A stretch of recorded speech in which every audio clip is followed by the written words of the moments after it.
Good day, everyone. So this video is in line with the subject Nursing Research 1 lecture, and our topic for today is the research process. Previously, we already discussed the introduction to nursing research, and we have learned the different characteristics of research, such as it is systematic, empirical, controlled, and involves critical investigation. It is systematic in a way that it follows a step-by-step process. Now, depending on what type of research you are planning to conduct, you have to follow several research processes in order for you to come up with a better research output. And then first, we have the quantitative research process. Okay, di ba? If you could recall that the we can classify research into quantitative or qualitative research, right? Now, we are going to discuss first the quantitative research process. In quantitative studies, researchers move from the beginning of a study to the endpoint in a reasonably linear sequence of steps that are broadly similar across studies. So kung mapapansin nyo, talagang linear yung ating process involving quantitative research. Now, in some studies, the steps overlap. Okay, minsan sa ibang studies or depending on the design, nag-overlap means paminsan-minsan yung mga steps na yan, ano? And then in other studies, certain steps naman are unnecessary. So again, depending on the design that you are going to utilize. So pwedeng may skip ka na step dyan if for example you are using an experimental research design. So kung hindi ka naman for example gagamit ng developing I mean intervention protocols, um, you may skip this one if it's not experimental research. So depending again on the design of the study that you are going to use. So again, nag-overlap pa minsan-minsan yung steps and then some steps are unnecessary. Pero the different phases are all the same. So you follow all these phases sa quantitative research process. Okay, so this is the general flow of activities as shown in this figure sa ating quantitative research. So I will not discuss these steps comprehensively at this time.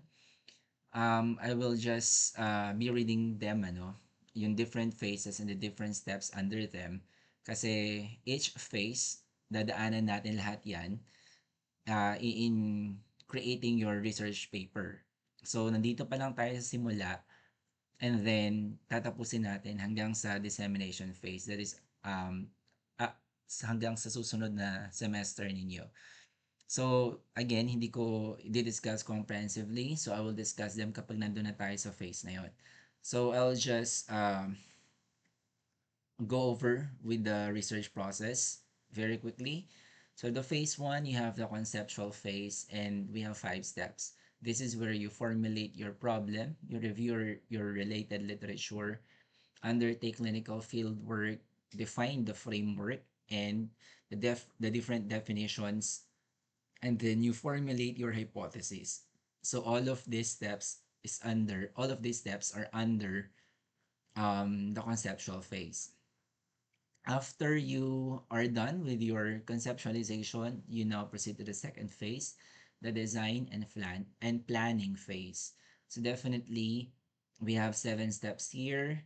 So you select your research design, the most appropriate one. Develop intervention protocols if necessary, identify the population that you will be utilizing, and then the sampling plan, your methods to measure the variables, and then the safeguard protocols for your subjects, and then your finalization of the research plan. Okay, so for phase 2, it's more of designing completely your research project, and then parang this is where you plan everything for your quantitative research project. And then after you have outline all the design, and you have planned everything, you now proceed to the phase 3, the empirical phase. So kung mapapansin nyo, we only have 2 steps under the empirical phase.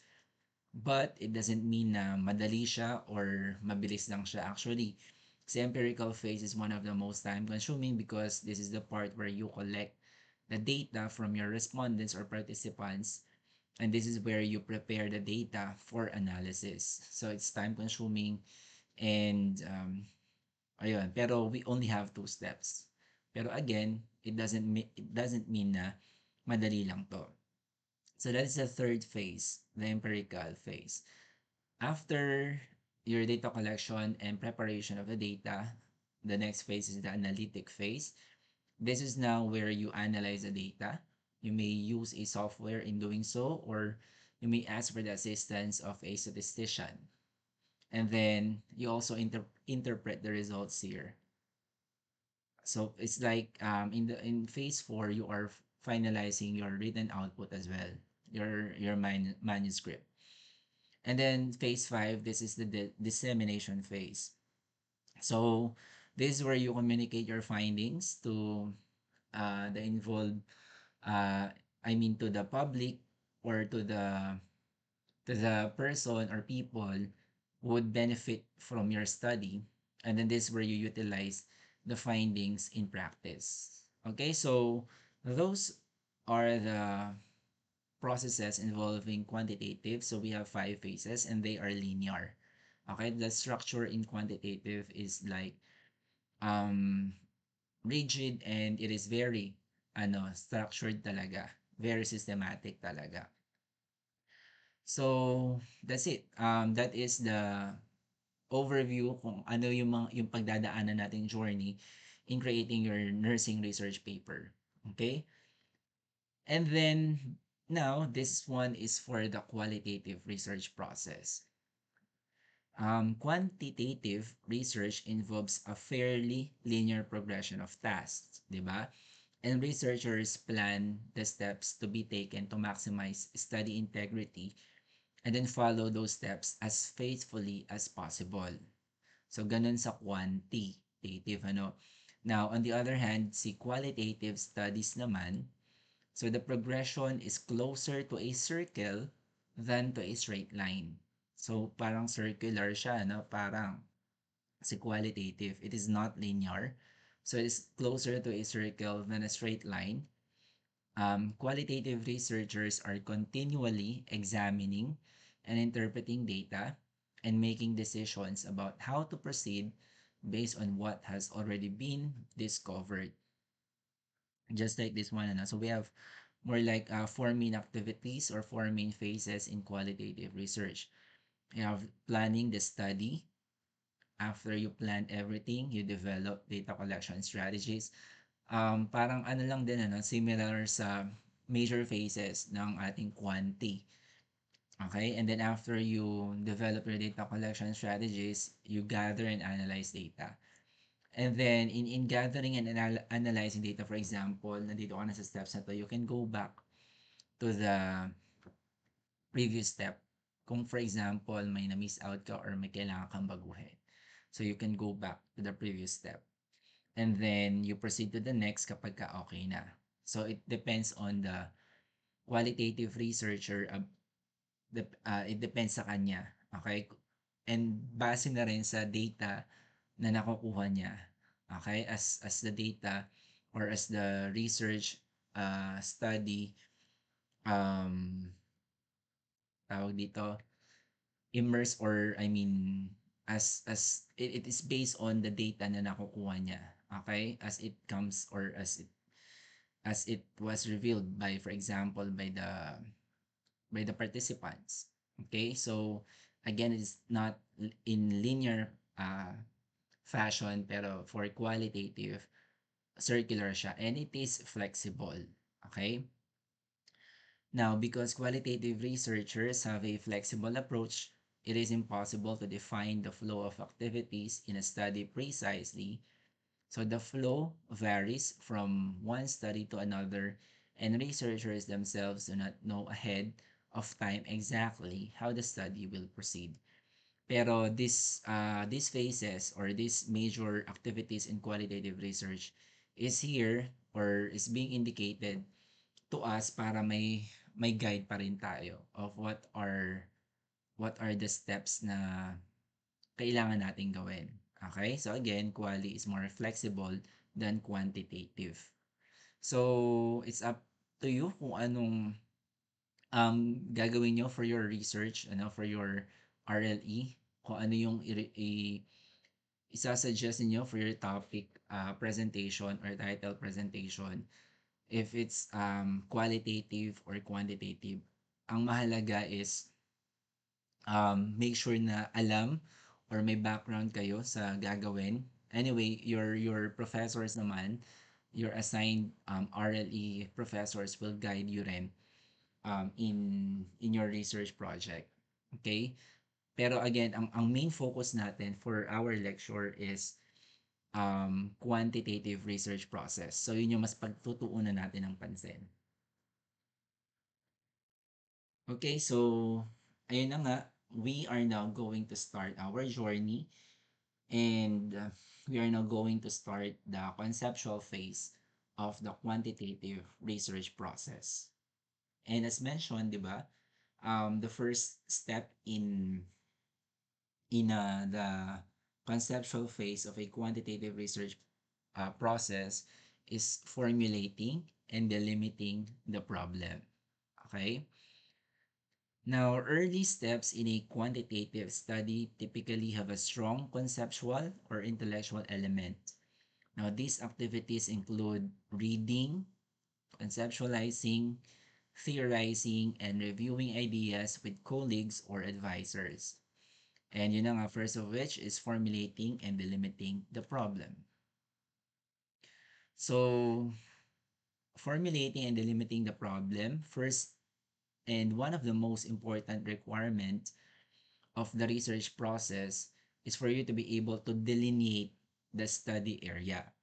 Okay? To clearly and concisely state the research problem. Siyempre, magsisimula ka sa topic or problem identification. So, if you are not able to do it well, so ano pang i-expect mo sa mga succeeding steps, di ba? Mahihirapan ka rin talaga. Kaya dapat yung first step of the conceptual phase, which is formulating and delimiting the problem, dapat clear sa inyo to as a researcher. Okay? As researchers. So, probably it is the most important task in the research process because the question or problem that you will produce in this phase becomes the driving force behind the research from beginning to the end. Okay, ito yung magiging driving force mo um, as you start your research adventure up to the end. So you begin here by identifying an interesting significant research problem and formulating research questions. So yun yung ginagawa natin for this step, no? So good research depends to a great degree on good questions. So later mas ma-elaborate ko to kapag ka nandun na tayo on how you are going to formulate your research topic or your research problem. Now I have here the different definition of terms just for you to be guided sa mga terms na may encounter nyo sa ating discussion. So when you say topic, it is a phenomenon on which to focus. Ano ba ibig sabihin ng phenomenon? It is something that can be observed.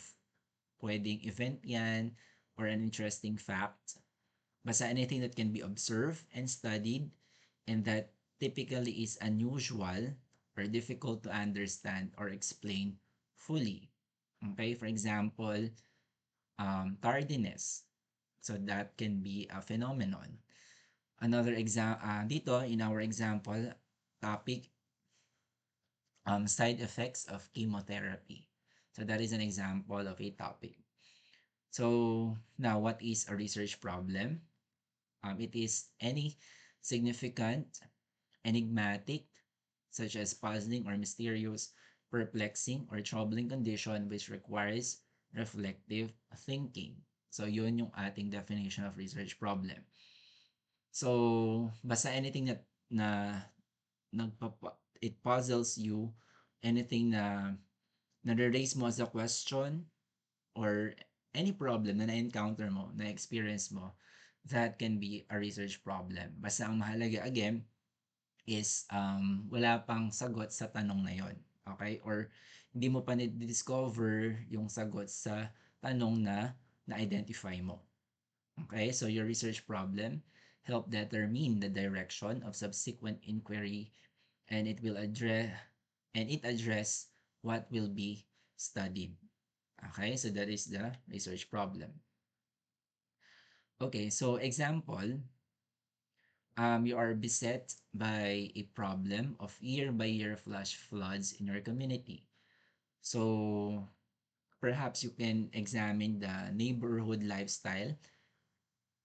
Okay, again, for our example, you are beset by a problem of year-by-year flash floods in your community. So ang pwede mong topic doon would be the flood, di ba? Yung flooding in your community. Now, ano ba yung problem na na-encounter mo? That is your yearly flash floods doon sa iyong lugar or sa iyong community. So your topic is general, okay? And that is, for example, a flood. And then your problem could be yung na-experience mo, such as your yearly flash floods in your community. So that is an example of a topic and a problem na na-identify natin. Okay? So, next natin. So, those are the definition of terms na you have the topic and your research problem. Now, let's proceed with the sources of research topic or sources of research problem. So, first, we have here, saan ka ba makakakuha or ano bang mga ideas ang pwede mong pagkuhanan ng research problem? Okay? Or ng iyong research topic? Saan ka pwedeng kumuha? So first, we have pressing issues on an individual, organizational, or societal level, or success stories. Examples, okay? For the individual level muna, an example would be problem of low self-esteem. Diba, for example, may observe kang individual and then nakita mo very concerned and anxious um, when he or she speaks in front. So, ayun, based on your experience, na-identify mo yung problem of low self-esteem. Hindi man sa'yo, pero sa ibang tao. Pero, yun, pwede mo siyang pag-aralan. Why some students, for example, have low self-esteem while the others, hindi naman ganon. Ka-low yung kanilang self-esteem. So, what are the factors that influence one's self-esteem? So that is an example for the individual level. Organizational level, seeming apathy of the majority of students, for example, towards the student supreme government election. Okay, so that can be an example. Anything na nakita mong problem in the organizational level, for example, sa iyong grupo or sa iyong kinabibilangan ng organisasyon, may nakita kang pressing problem, may experience kang ganitong problem. So, that can be a source of a research topic. Another, success stories of organization in business or livelihood programs, yung mga success stories nila. So, those are examples under the organizational level. Societal level example, these are the this is in line with the society at sa ating society. Example, narcissism among millennials. Na-experience mo may pagka-narcissistic ang mga millennials. So that can be your research topic. Pwede siya. Another, deteriorating art of conversation. Na-observe mo na in our society, more on cellphone na, more on, for example, gadgets na. So the conversation For example, within the family ay nawawala na. So that can also be a topic, a research topic. And then what else? Other topic under societal level, the underlying reasons of the Pokemon search craze, 'di ba? Before or previously, nung nakaraang panahon, 'di ba? Usong-uso yung Pokemon search craze, 'di ba? I mean, yung Pokemon search, ito ay very popular or common. So um pwedeng research topic 'yon nung time na 'yon. What are the reasons why the gamers, for example, is very avid in playing Pokemon Search. Okay, such as that. So yon, and so that's for the number one. Ano, so pwede kang makakuha ng research topic sa ating mga pressing issues, either sa individual level based on your experience or personal experience, organization, or organizational, societal, or success stories. Okay? It's either na-experience mo siya, nakita mo sa ibang tao, or your intellectual curiosity. Second, you can also get a research topic or problem based on your wide reading or critical film viewing. Nanonood ka lang, may nag-spark na idea sa'yo, may nag-spark na question sa'yo, that can be a research topic. So, variety reading materials such or literature such as books, journals, magazines, or newspapers can help crystallize topics of interest. So, yun yung mga pwede mong mabasa, no? Especially mga published, I mean yung mga reputable journals na pinagpa-publish siya ng mga research paper or research studies talaga. Now, so films pwede rin as well as videos and documentaries can also spark a research inquiry. Next, you have social networking. So the role of netizens in present day, 'di ba? That's very obvious, 'di ba? Yung ating mga netizens nowadays, talagang ang daming opinions, ang daming ideas na naibibigay. Magbasa ka lang for example, nag-post yung isang tao, tapos magbasa ka lang ng comments nila, ang dami mo ng ideas na nakukuha. Okay? So, netizens voice their observations, their opinions, even condemnation, di ba, of current happenings. No holds barred pa nga, di ba? So, example ng mga issues na nakikita natin commonly sa ating social networking sites would be deteriorating LRT system that was before the pandemic pa, the horrific traffic situation, especially in Manila, among others. So, ito yung mga pwede mo rin maging research topic or source of research problem. Next, number 4, replication.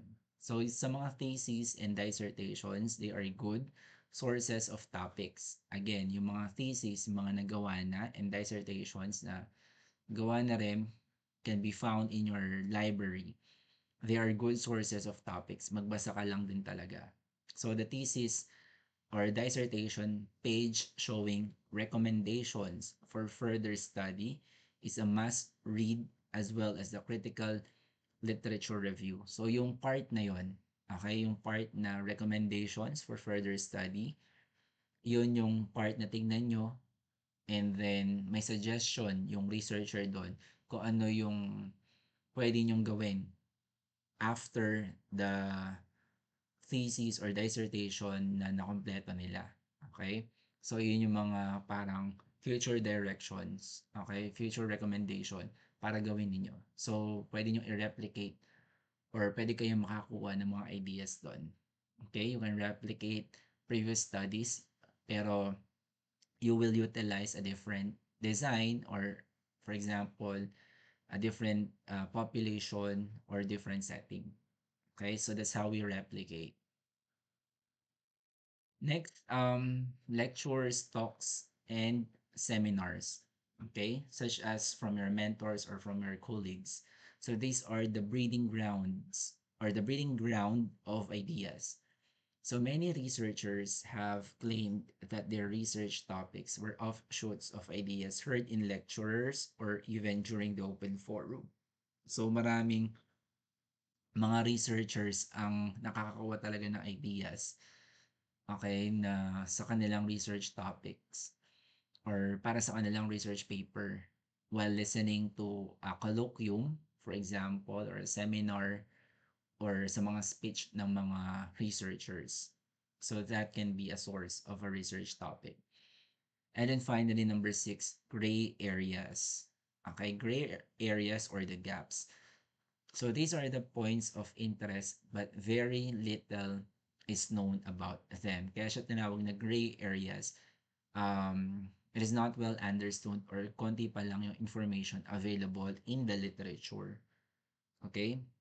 So, or gaps, kapag ka gaps, yun na nga, it could be a blind spot or a blank spot. Okay? So, pagka sinabing blind spot, so there can be conflicting findings. Okay? Yung mga researchers sa kanilang pinublish na research paper, nakita mo may mga conflicting findings. So that can be a blind spot.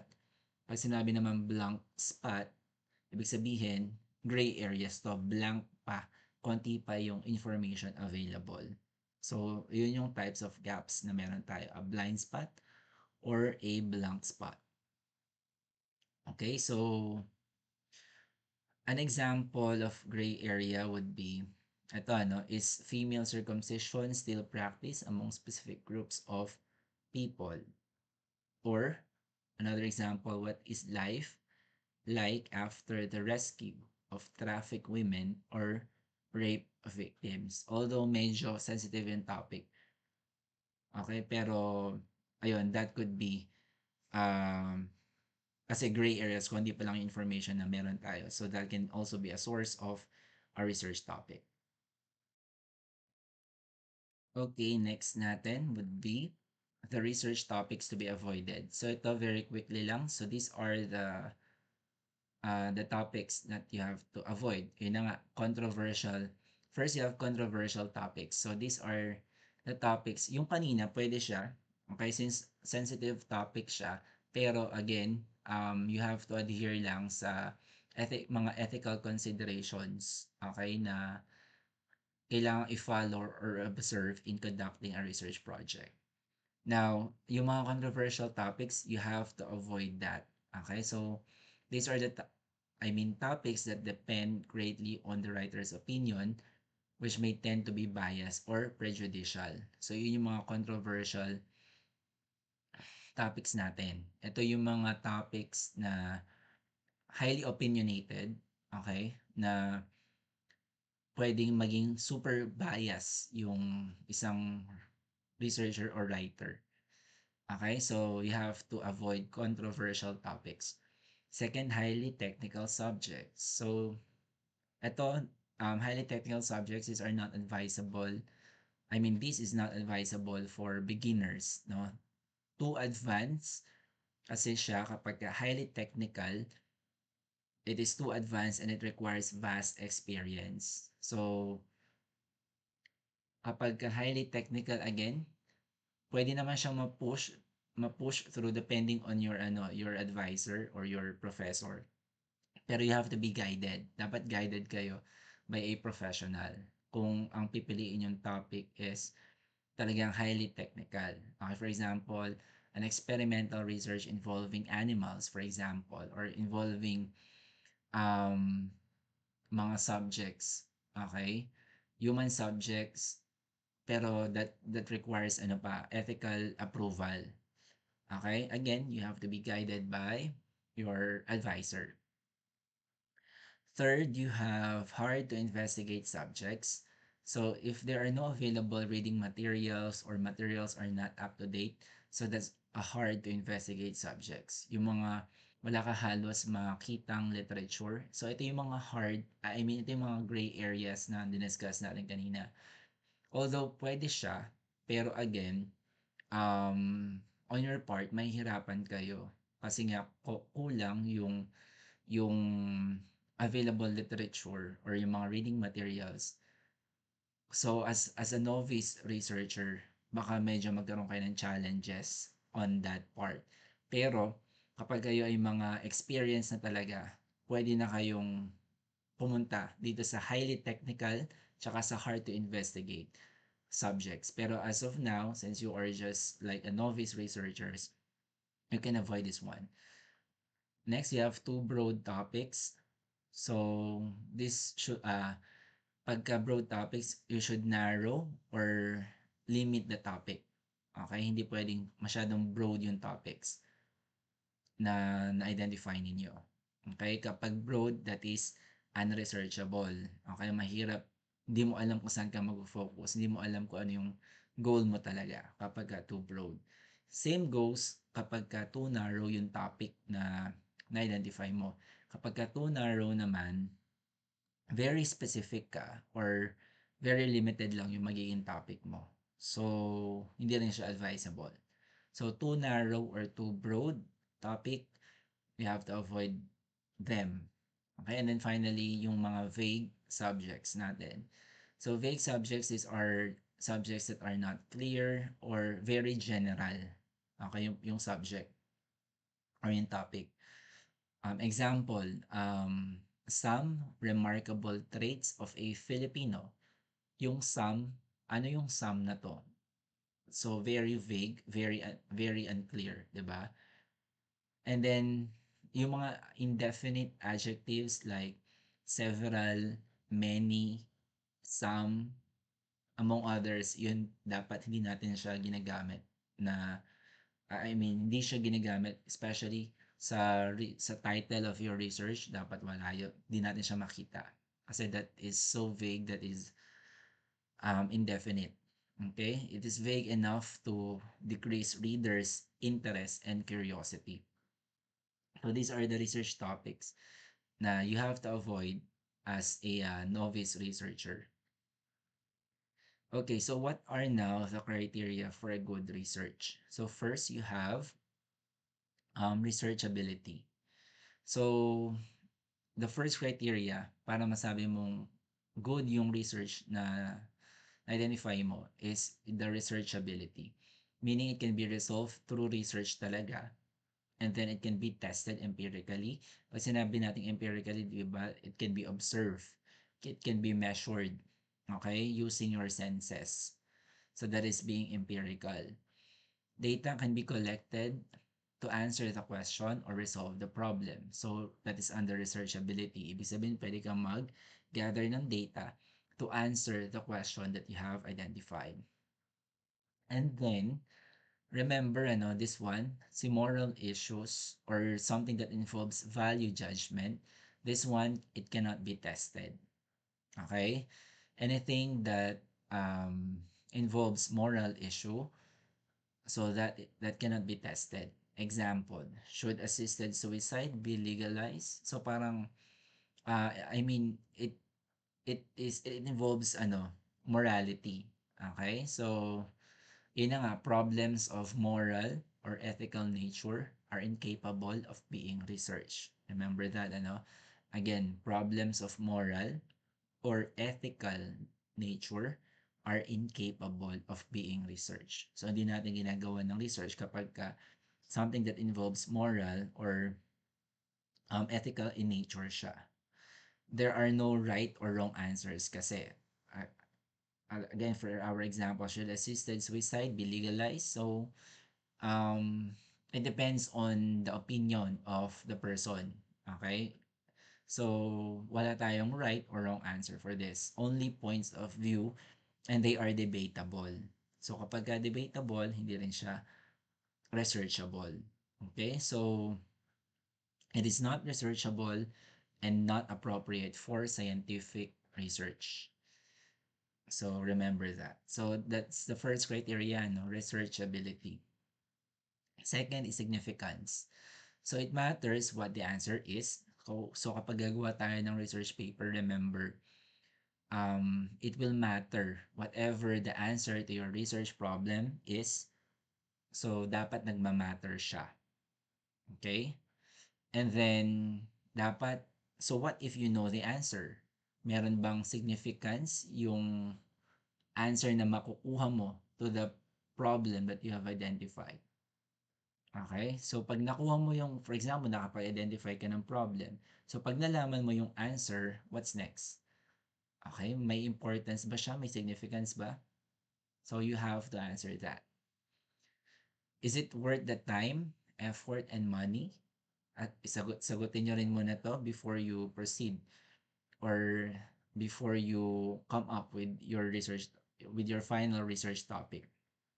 And then remember, novel ideas dapat yung yung gagawin yung research should be a novel idea. Okay? It is original. And then, problem is not over-search in the past. Hindi pa ulit na lang, hindi puro iyon yung ating nare-research.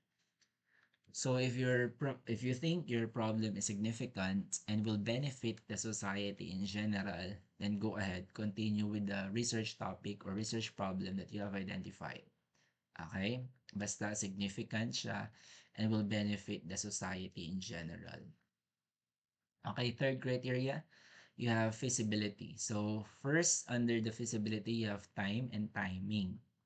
So sagutin yung tanong na, is it the right time to study the problem? Example is studying dengue. Siyempre, yung timing niya, alam naman natin, dengue is very common during rainy season. Hindi mo siya gagawin during summer. Okay? Kung saan wala namang dengue cases, di ba? So, time and timing is very important.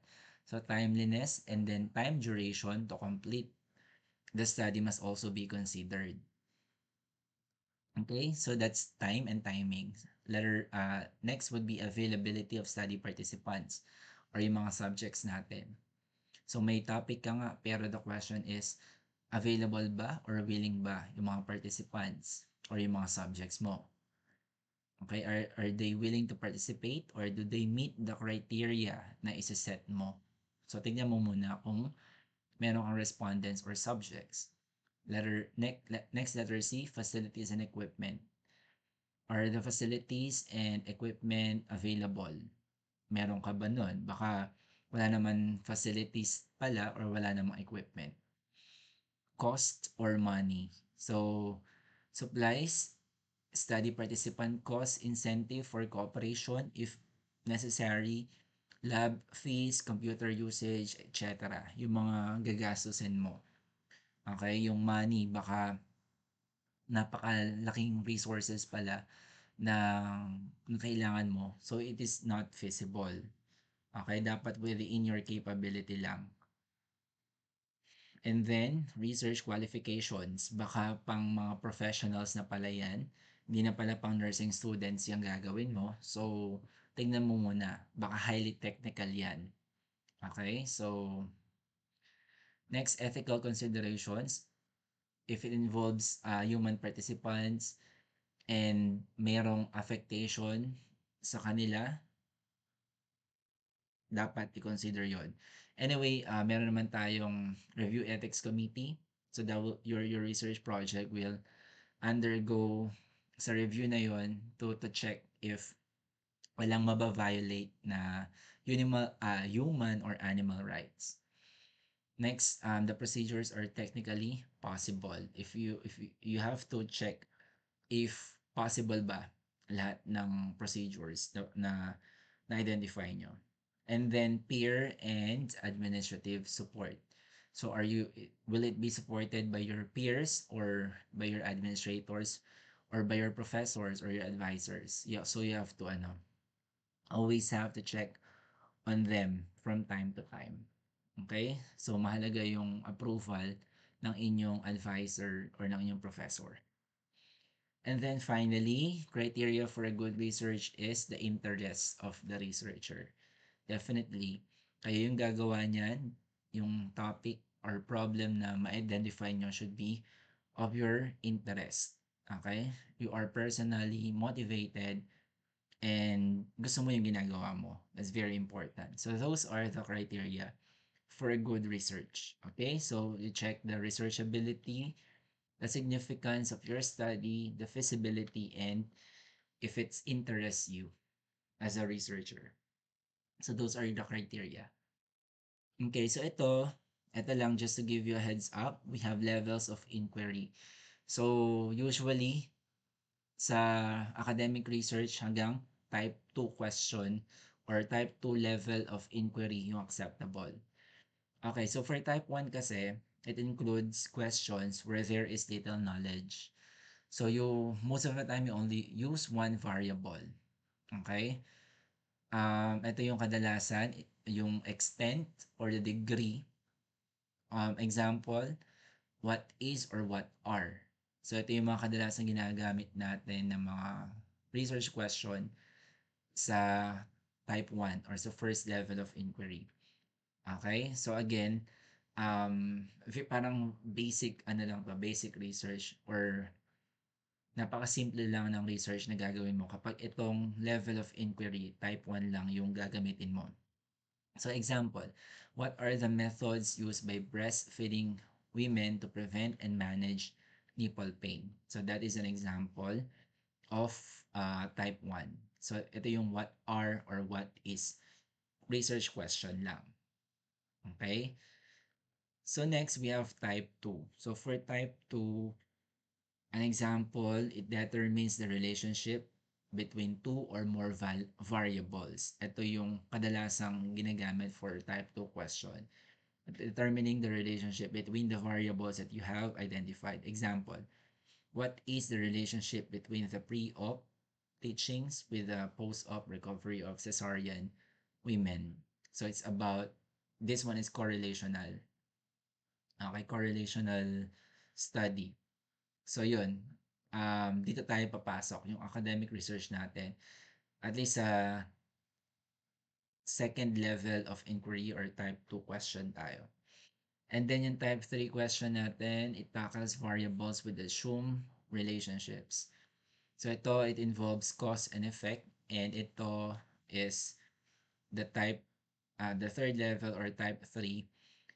Ito, makikita natin to oftentimes sa experimental research. Like, example, why does behavior modification programs decrease the violent behavior of alcoholic women? So, cause and effect yung ating design dito, experimental research. Okay, so that's the type 3 question. So these are the levels of inquiry. So you have type 1, 2, and 3.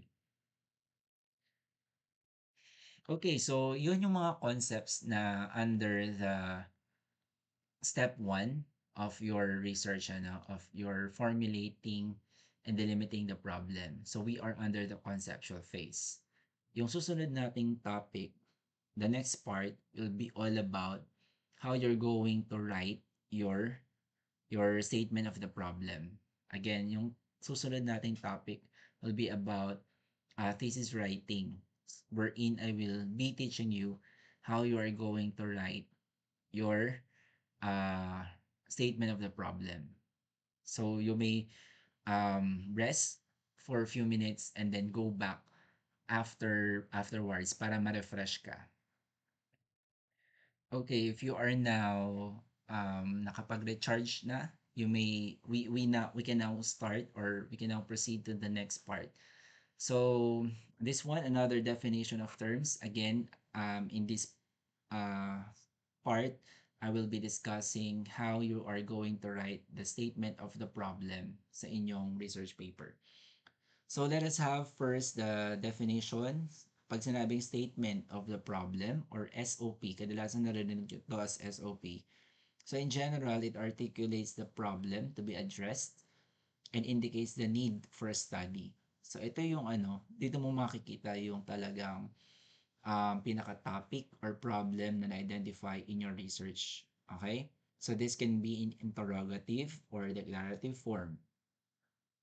Now, si statement of the problem, it includes the general, main, or major problem. So, itong tatlo na to, isa lang siya na magkakaiba lang ng tawag pero siya lang yung ibig sabihin. So, that can be a general problem or a main problem or a major problem. Meaning, yung pinaka focus mo or yung pinaka general statement of the problem mo.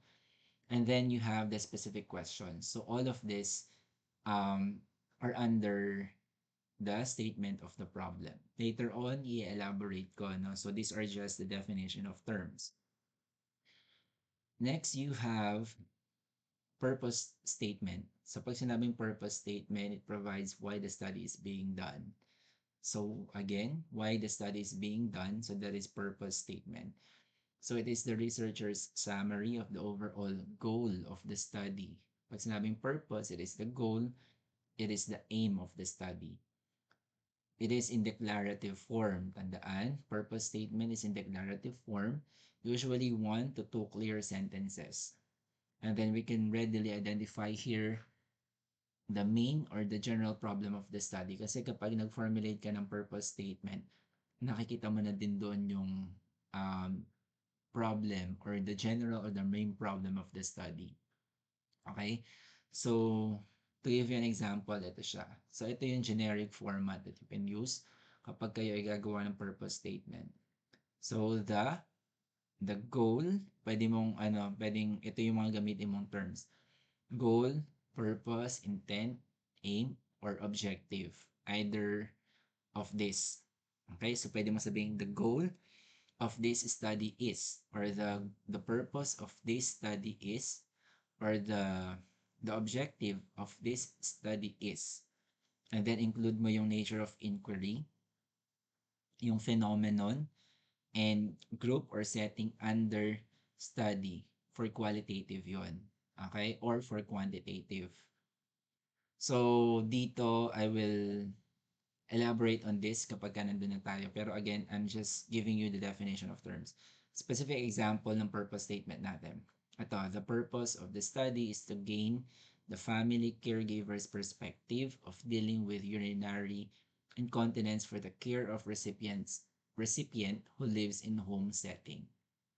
So that is a purpose statement. Now, most of the time, yung purpose statement, again, it encapsulates the general or the main problem of the study, since we can identify the main problem when we analyze the purpose of the study. Okay, so itong purpose statement, kadalasan makikita mo yan under the statement of the problem. Sinasabi natin yan. And then finally, you have the research question. So when you say research question, it is the specific query researchers want to answer in addressing the research problem. And this is in interrogative form. Okay, so that is research question. So yun yung ating definition of terms. So we have three, we have defined three terms na ma-encounter nyo in writing your thesis. You have your statement of the problem, purpose statement, and C, research question. Okay, so they are interrelated. Yung purpose statement, again, kadalasan, makikita mo yan sa general, sa statement of the problem. Okay? Itong si research question that is under also sa statement of the problem. So, mas ma-enlighten kayo mamaya as we move on sa ating discussion. So, next slide, we have here the format overview. So, this is our format. Pero, ito kasi yung format na pinapagamit ko na sa aking mga students. This is subject for the approval of your advisor or of your professor. Again, ito yung pinapagamit ko before, pero you ask your professor or your advisor sa inyong RLE if ito pa rin yung same format na gagamitin. Pero, ito naman talaga yung kadalasan na ginagamit for quantitative research. So, makikita nyo dyan, you have here the heading, the statement of the problem. Naka-bold lang siya, hindi siya naka-underline. And then you have here the purpose statement. So ito yung kanina, statement of the problem. Ito yung define natin. And then here, under the statement of the problem, may one or two sentences ka makikita. And then, ayan yung purpose statement mo. Or, it can also be the general problem. And in this example, this is in declarative form. And then, itong tatlo na to, okay, these are now the specific questions. Okay, the specific research questions. So this is how we structure our statement of the problem. So isa-isahin natin sila. Okay, so before that, let us first know ano ba yung mga purposes of statement of the problem. So what are the purposes of our SOP? So si Marshall and Rossman explain clearly the purposes of the problem statement. So number one, mahalaga yung inyong statement of the problem because one of its purpose is to describe substantive focus of the research study. Okay? Second, to frame it as a practical problem and develop its significance. And then to pose initial research questions. And then to forecast the literature to be discussed in the second section. And then to discuss the limitations of the study. Kasi guys, sa SOP pa lang, sa inyong statement of the problem pa lang, as a critic or as your, for example, as an advisor, makikita na agad, even yung mga readers, makikita na agad what are the problems or what are the questions, what is your topic, and then who are the involved participants, and then ano ba yung mga literature na pwedeng mag-surface in your study. So SOP pa lang, marami ng ideas na pwedeng makuha ang inyong advisor, ang inyong critic, or ang inyong readers. So statement of the problem, your write up or yung pag-formulate nyo ng SOP is very critical. It is very important. So, let us now, after knowing the different purposes of the SOP, we now uh, formulate the research problems. So, formulating research problems. So, you have to formulate ito. So, letter A, a general problem. So, that is your major or the problem statement. And then, at least 3 specific problems or specific questions. So itong number of specific problems ninyo, it will depend on the variables na gagamitin ninyo kung ilan siya. Pero at least ako, sa mga students, usually at least 3 specific problems yung pinapa-identify ko. Okay? So, again, for your um, statement of the problem, formulating your research problems or your statement of the problem, so you have a general problem. So that is the major or the problem statement. And then at least 3 specific problems. So ito yon, ito na yon, ito yon yung example ko kanina. So this one is the general problem. So isa lang siya, definitely. And then you have here the 3 specific questions or 3 specific problems. So ito yon. Okay, yung hinihingi sa inyo, yung ifo-formulate natin, yun. Okay, so one general problem, and then at least 3 specific questions or 3 specific problems. So don't be confused, medyo maraming terms na ginagamit, pero they mean the same. Okay, they are just the same. Kagaya sa general problem, pwedeng sabihin mo yung major problem, or main problem, or problem statement. And then, si specific problems, pwede mo siyang sabihin specific questions. Okay? So, please be guided accordingly.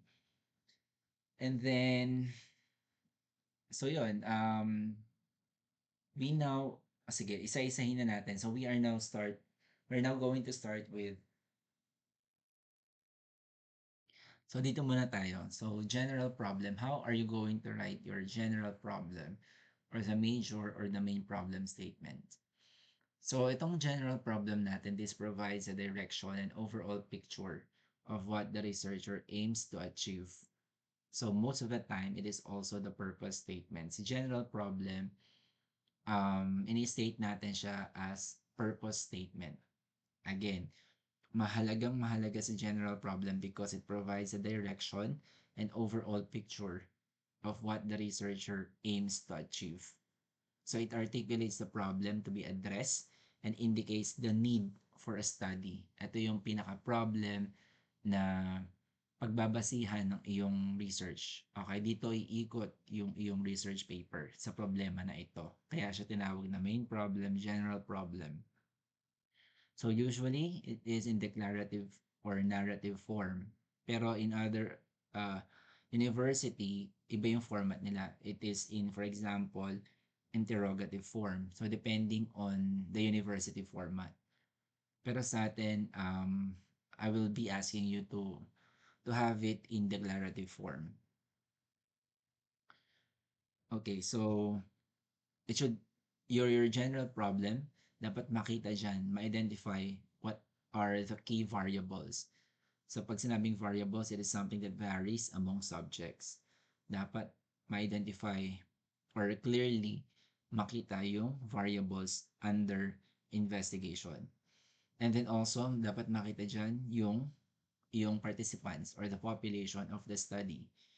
Okay, it is delimited or narrowed down to the main group of interest. For example, hindi pwedeng nurses lang. Okay, that's too broad. So you have to narrow it down. For example, ang gagamitin mong respondents or participants would be neonatal ICU nurses. Yan, that one is more specific. So hindi pwedeng nurses lang. You have to specify or narrow down kung sino yung tinutukoy mong kung sino yung magiging respondents mo. Hindi pwedeng students lang. For example, kailangan BSN students. So you have to be specific. So ito yung mga kailangan makita in your general problem. Example.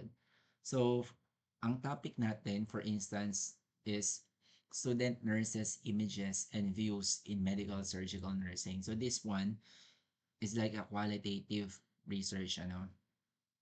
Pero just for example, ito yung general problem na in-purpose statement. Okay? So, the study aims. Kaya siya tinawag na purpose statement kasi makikita mo yung purpose. Ito siya, or yung goal ng study. Okay? So, the study aims to explore the student nurses' images and views in medical, surgical, nursing. Okay? Although itong explore, medyo broad pa rin yung term. Pwede mo siyang palitan ng describe. Okay? The study aims to describe the student nurses' images and views in medical, surgical, nursing. So that is a purpose statement. So ito yung topic and this is our general problem stated in uh, declarative form. Naka-purpose statement siya. Okay? So that's one example. Another example, the topic here is the protective role of resilience on COVID-19 impact on the quality of life among nursing students in Pampanga. Actually, this is the title of the study, you know. So, dito pa lang, sa topic or title pa lang, identify mo na dapat what are the variables, who are the respondents. Okay? So, this is the title or the topic. Now, paano mo i-state in general problem? Since tapos na siya, the study aimed to determine the influence of resilience on the COVID-19 impact on the quality of life, QOL, quality of life among nursing students in Pampanga. So this is an actual an actual research study.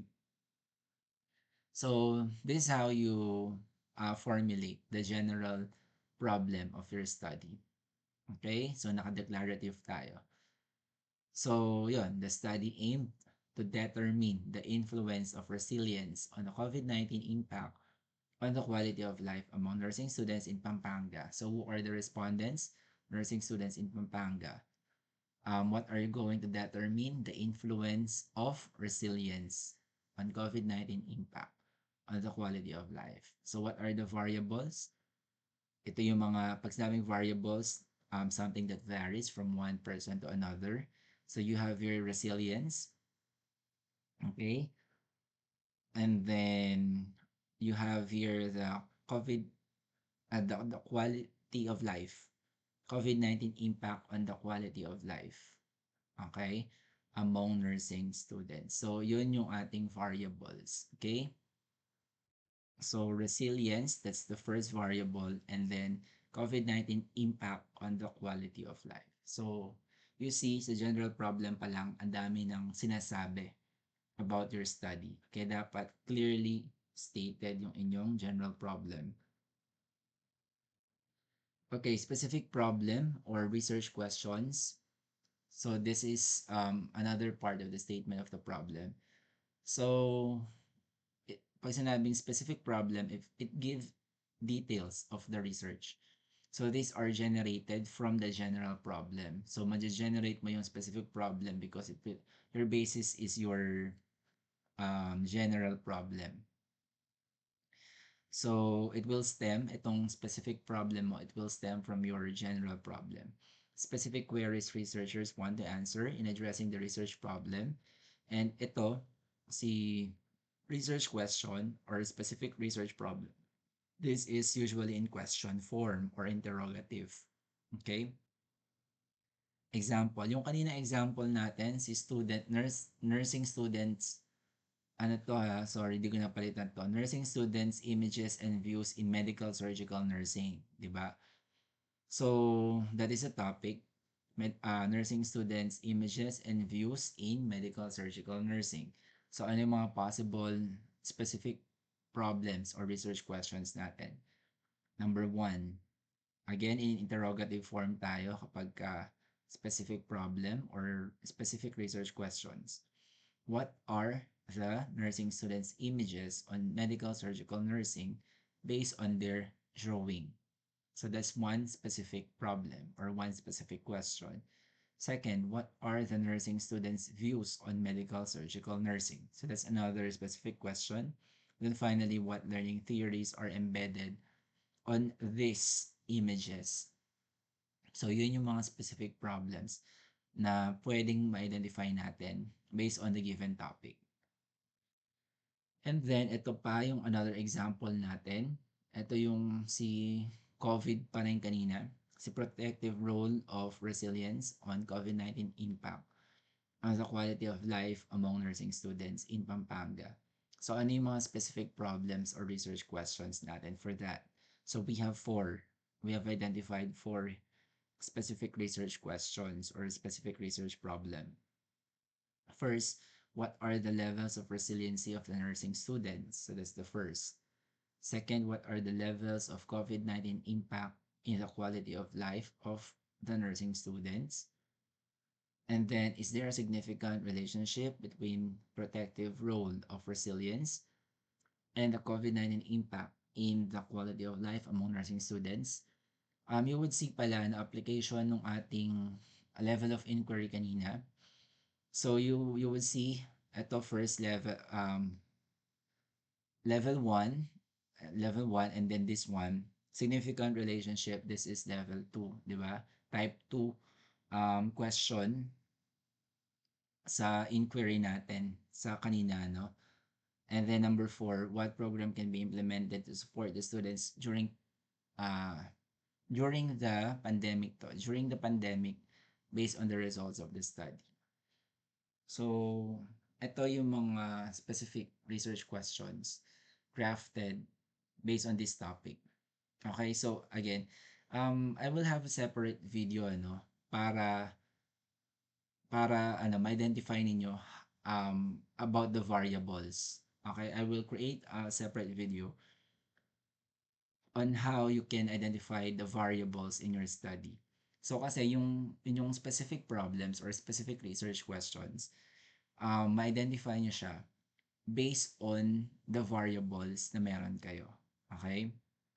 So, your research questions, specific research questions will depend on how many variables you have. So, dapat alam nyo kung ano yung variables nyo and then, ayun, magiging madali na sa inyo yung pag-formulate ng inyong research questions. Again, I will have a separate video on that. So, just to continue, so guidelines pa.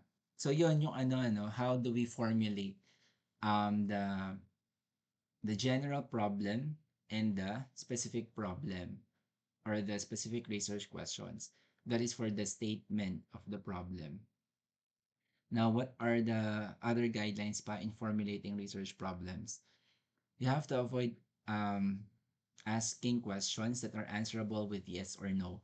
Do not ask questions sa inyong specific problem or specific questions that are answerable by yes or a no. Hindi pwede yun. And then, again, always remember you have to be guided by SMART. So, in creating your NCP, alam niyo na kung ano ang SMART, right? Your your specific research questions or your problems must be SMART. So, specific, measurable, attainable, realistic, and time-bound. So, you have to be guided by this. Okay, so yun ano. Now, how do we transform statements? To transform the problem statement, kasi di ba may mga problem statement na interrogative form siya. So how do you transform problem statement into purpose or objective statement, which is declarative? We use action verbs, specific enough to be measured. Example ng mga action verbs na to. To determine, to compare, to calculate, okay? To describe. Yung kanina ginamit natin to, yung to determine, di ba? So, yan yung mga pwedeng action verbs, specific action verbs that you can use para ma-transform yung problem statement that is in interrogative form into purpose or objective statement, which is declarative form. So, although we can also transform specific questions into a purpose or objective form, we will only use this for the main or the general problem. Yung mga itong mga specific research questions natin, interrogative form talaga yung gagamitin natin. Okay? Nakapatanong talaga siya. Ito lang, si general problem lang, such as this one, naka-declarative tayo. Okay? Or parang purpose statement yung gagamitin natin. So, yun, you will use to determine, ayan, action verb, di ba? So, it's in declarative.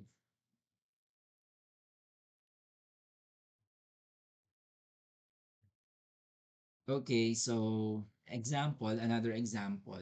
Ito na, no? Hindi. So, example of transforming statements. So, ito, in interrogative form, yung ating general or main problem. What is the extent of the nutritional and health conditions of the toddler in Barangay Bagong Sikat? So, to convert that into purpose or objective statement, okay, naka-declarative form. So, ito siya. The aim of the study is to determine the extent of the nutritional and health conditions of the toddler in Barangay Bagong Sikat. Double dito, no? Barangay Bagong Sikat. So, yun. Um, that's how we transform. So, we use action verb and dito to determine the extent. So, kumbaga, sinasabi lang natin yung aim. So, that is transforming your interrogative general problem into a declarative purpose or objective statement. So we stated the aim of the study and at the same time we can identify the general problem of the study here. Okay, so yun, yung ating um, discussion for that. So remember, ito yung pinag-usapan natin. Okay? Sa ating format agreement, yung heading mo, statement of the problem. And then, kailangan natin ng one main general problem statement. Yung general problem statement mo, this should be stated in declarative form or purpose, naka-purpose statement siya. Okay, ito yung pinag-usapan natin kanina. So, general problem, again, declarative form, naka-purpose statement siya. Okay, that's the general problem. And then, below that, you have to have at least 3 specific problems or 3 specific questions. And these are in interrogative form. Okay, to give you an example, again, ito siya.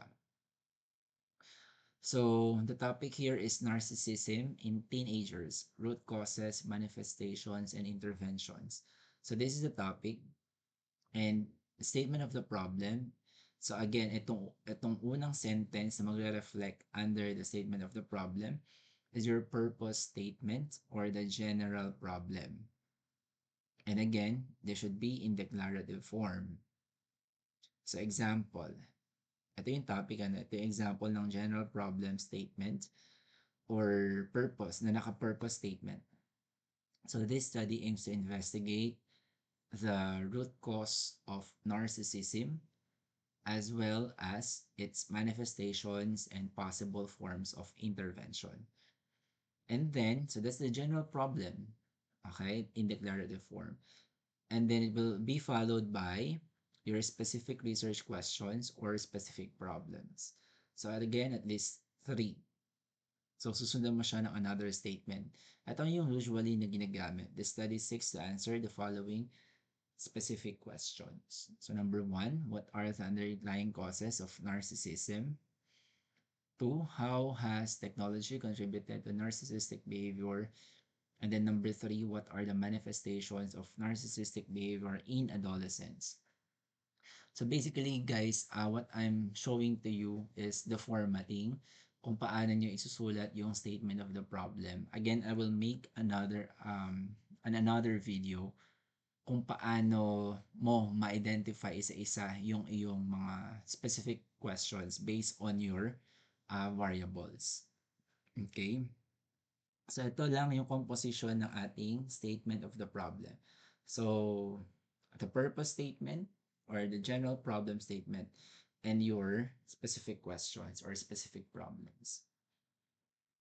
Okay, so I have here an example, mga examples na lang to. So ito, example number one, the topic is about the impact of job burnout on job satisfaction among COVID ward nurses of the Gig Pateros District Hospital during COVID-19 pandemic. So ako kita ko na agad what are the variables here, who are the respondents, and where is the setting of the study. Pero this is actually the title of the study. Ito yung kanyang title talaga. So that is the topic. And then, ito yung kanyang pagkakastate ng SOP. So again, you need to have a general problem statement or the purpose statement.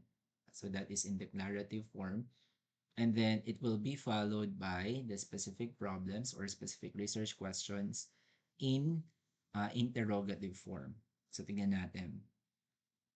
So this study aims to investigate the influence of job burnout on job satisfaction among COVID ward nurses of the Gig Pateros District Hospital during the COVID-19 pandemic. So that's a general problem. Specifically, it will answer the following questions. So this is now for your specific problems. What is the level of job burnout of the respondents in terms of letter A, disengagement, letter B, exhaustion? Continuation. Number two, what is the level of job satisfaction of the respondent in terms of intrinsic and extrinsic? Number three, does the level of job burnout significantly influence their job satisfaction, and what wellness intervention program can be developed in the study? So this one is quantitative research. Okay, quantitative in nature siya. So this is how you state this is how you formulate your SOP. Okay, very simple. So again, general problem, and then below that you have your specific questions or specific research problems. So example number two, this one is in different format. Ito yung sa qualitative research. Baka lang magtaka na may ganito siya. So this one is in different format, and this one is qualitative research. So the topic is about early pregnancy among teenagers. This is the topic, early pregnancy among teenagers. Statement of the problem. So the general problem is stated like this. What are the life experiences of teen mothers? Okay, so although medyo broad siya, pero for qualitative, this is an example. Okay? This is for quali, pero again, ang pinaka susundin natin itong diniscuss ko kanina. Okay, ito. Such as an example number one. I'm just showing you na itong other examples. Okay, and then you have here the specific problems for the topic early pregnancy among teenagers. Specific problems niya. What are the different categories of the life experiences of teen mothers? And then what are the different themes formed regarding the live experiences of teen mothers. So yung qualitative research, so pwede siyang magkaroon ng general problem and your specific problem. So again, depending on the format of the university or the school. So this is example number 2. Now, in other university format, ito naman siya, qualitative research. So, ibang-iba to sa dito, nakita ko kanina. Ayan. So, you have your nakaspecify yung general problem and the specific problems. Pero in other university formats, such as in our example number 3 for qualitative research, ano siya, the heading is the aim of the study. Tapos, wala tayong nakalagay dito na ito yung general problem, tapos ito yung specific problem. Okay? Aim of the study, tapos yung statement natin. Okay? The purpose statement kadalasan. Okay, basahin natin ano. So this topic is unfolding of a new beginning, the meaningful journey of doctorally prepared nurse educators. Actually, this is my dissertation study. And this is a qualitative research. So, ibang-iba to sa quantitative, ano? So, the aim of the study. So, ito siya. Ito yung statement. So, the purpose of this study was to explore the experiences of graduates or nurses of PhD nursing education.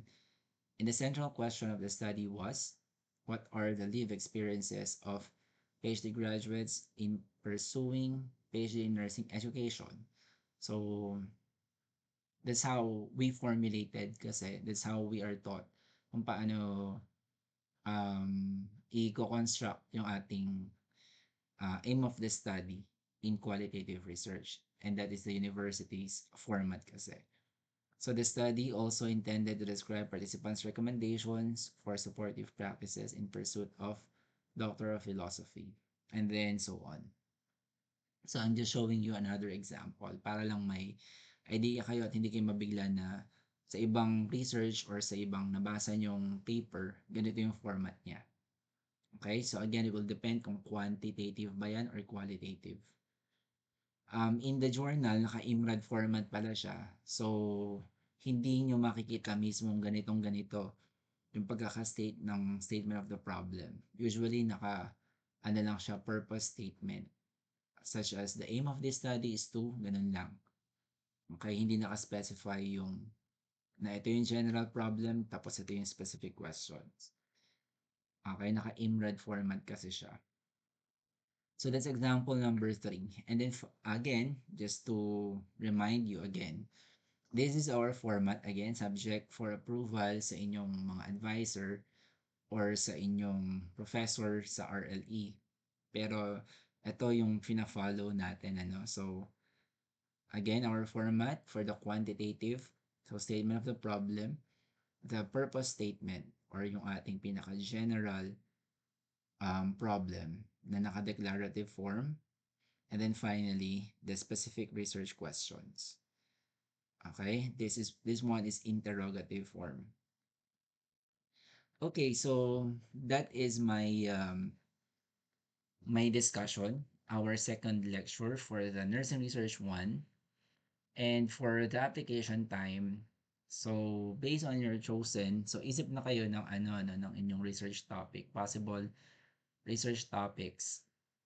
And then kapag meron na, you have to formulate your general and specific research problems.